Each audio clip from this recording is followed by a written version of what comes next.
We've all seen the movies, where a soldier returns home from war only to be faced with intense cinematic recollections of the horrors he's seen. His life becomes increasingly defined by bouts of misdirected anger and sometimes even violence towards his loved ones, maybe even random strangers. And as therapy proves ineffective, he turns to alcohol, which starts a profound downward spiral, leading to an inescapable dramatic conclusion. This is one of the ways the media has portrayed PTSD over the years, and while the situation is all too real for some, the realities of PTSD are far more diverse, and oftentimes far more subtle.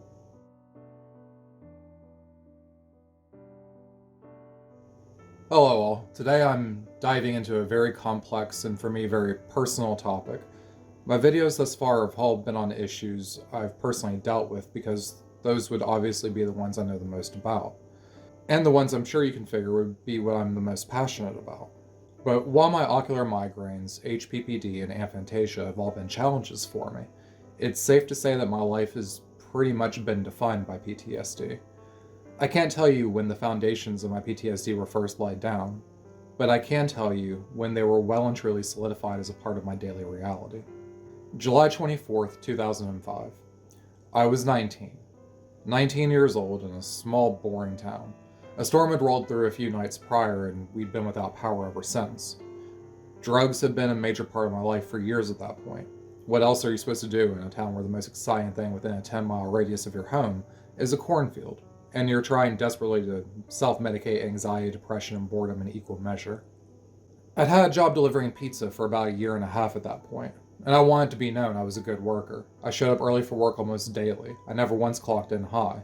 I made good money for someone my age. In short, I loved my job and I was in a pretty good place with the entire lifestyle I was living at that point.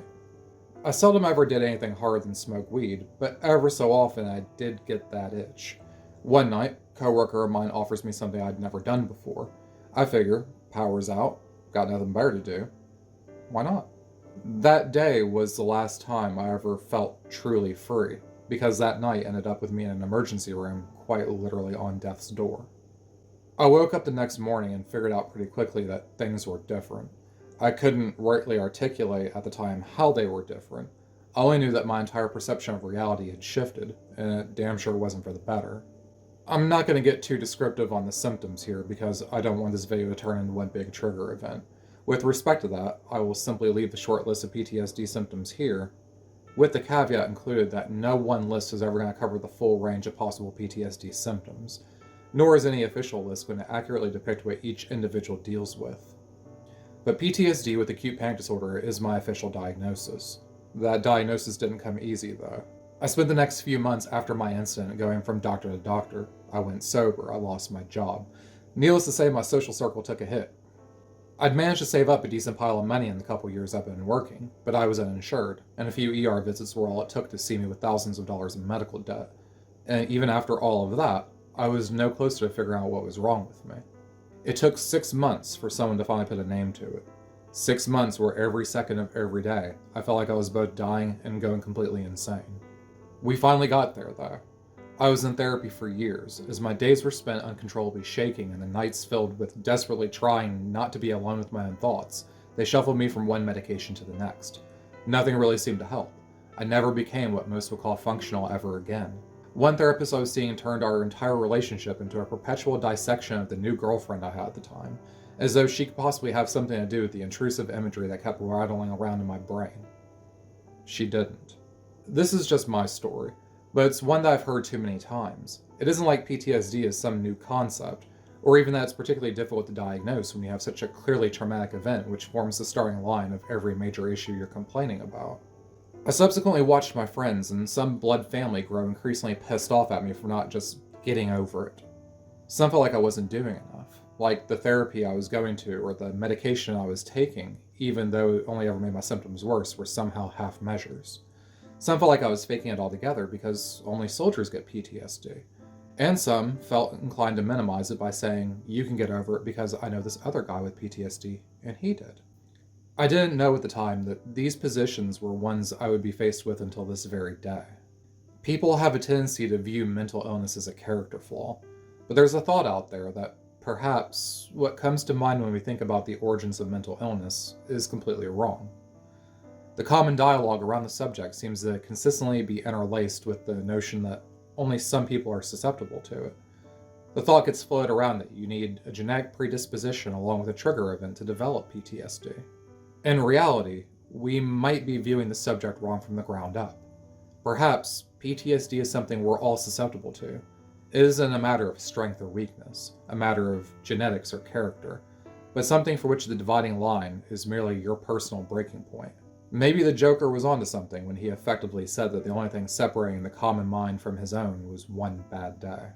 But along that same vein, there is the rampant belief that PTSD is exclusively caused by a single traumatic event, despite most of us intuitively knowing better.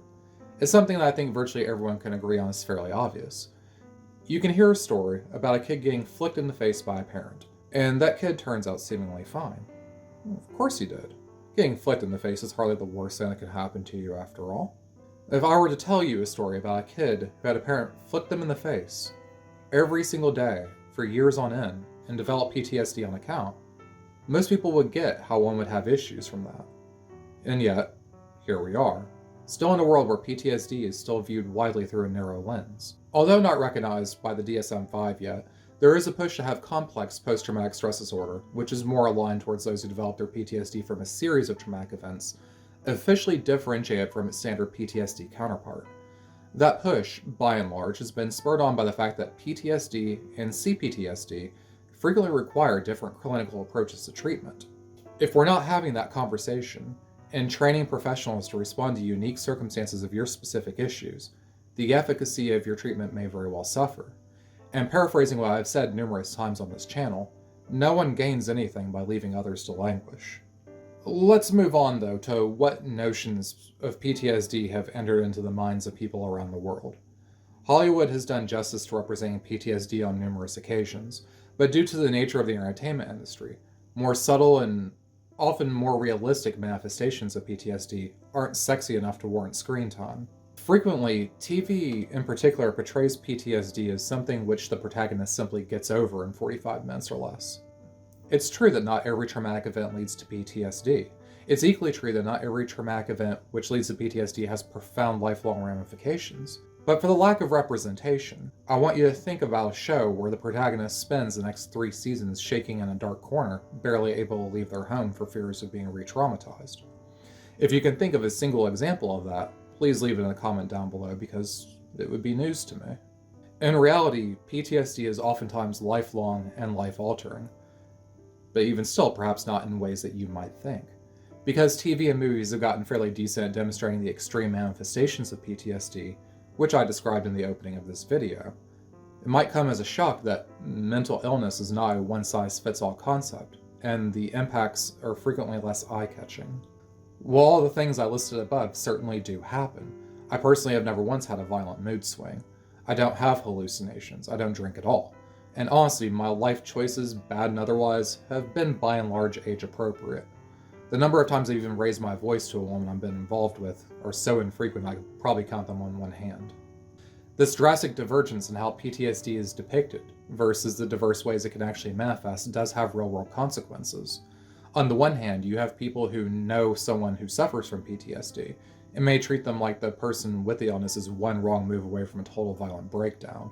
On the other hand, you have an entire society full of people who may not recognize that their issues are actually PTSD because what they deal with is so drastically different from what they've watched on screen.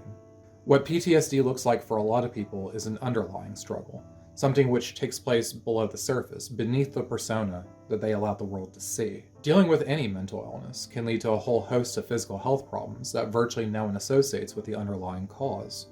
Things like migraines, eating disorders, irritable bowel syndrome, chronic fatigue, heart problems, and a whole host of pain disorders await many who suffer from PTSD long term. Those things seldom if ever make it into the movies, though. You can understand why they aren't making the movie of the person who's supposed to visit his mother today, but never makes it out the door because he or she keeps running to the bathroom. And I think we can collectively forgive the industry for not telling that story. But that begs the question, if they aren't going to tell it, who is? The present and future of living with PTSD is being written on social media. For all the flaws inherent to any given platform, it has allowed people more freedom to share their stories and try to change the public discourse on the subject. trying to rewrite the public image and ensure that all of us are seen and heard, and that our issues aren't just used as a plot device to make a character more sympathetic. In reality, I don't want your sympathy. I wouldn't know what to do with it. And you expressing it would probably just make me uncomfortable. And I know this is a bit of a paradox. In spite of the fact that I do have distinctive limitations now, I don't really want people to view me differently at all, just considerately. Since day one of my mental health taking a swan dive, I've only ever really wanted one thing. I just want to be normal again. What normal has meant to me has changed over the years, but at present, I would be perfectly content to just wake up the same time every morning, throw on some boring-ass clothes and go to some boring-ass job. I want, just for once, the traffic on the drive home from some random cubicle job to be the minor annoyance, which is the sum total of everything negative I could possibly say about my day. And while I'll grant you that my insomnia has been a part of my life since well before the PTSD, I would like to go back to being able to close my eyes and not have intrusive memories of one bad decision I made 2 decades ago keeping me awake every night. In other words, I would be happy as happy can be, to just blend in. My own experience has been one where 2 decades with PTSD has fundamentally changed me. No, it hasn't made me more inclined to yell at stray cats, nor has it become a catch-all excuse for any and every bad decision I've ever made. But I'm colder now as a person. More distant for sure. I don't feel things the way I used to, because my own personal coping mechanism has been to buffer the things I allow myself to feel. Unfiltered emotion has historically been my enemy because a lack of vigilance leads me to panic attacks. And I've effectively been left to my own devices to strike a balance between vigilance and hypervigilance. Therapy and medication don't work for everyone. Sometimes, all we can do is try to make the best of a bad situation. But it is important that we end the stigma surrounding asking for help, and that requires a society which recognizes situations in which they should be doing so. Misportrayals and overdramatizations in our media aren't going to go away anytime soon. People will continue to use the word triggered in their daily lives, conflating with what a trigger actually is. But for the first time in human history, virtually all of us have the ability to ensure that real-life stories, accurately demonstrating the full range of humanity and all of our respective issues, are added to the conversation. Not just so we can be seen and heard ourselves, but so others who haven't found the strength to speak up yet can come that much closer to finding some measure of validation. So thanks for watching. I'll apologize for not covering everything that there is to be covered on this subject. There is, after all, only so much one can fit into a short YouTube video. I hope that some of you can come away from this feeling like our experiences are similar enough for you to have gained something by watching this. And maybe a few of you will feel so inclined to hit those like and subscribe buttons. It made me feel like the time and energy I put into doing these are worth it. As always, I hope that videos like these can spread some measure of awareness concerning mental health issues, even if all I'm doing is just adding one more story to an internet full of them. Until next time.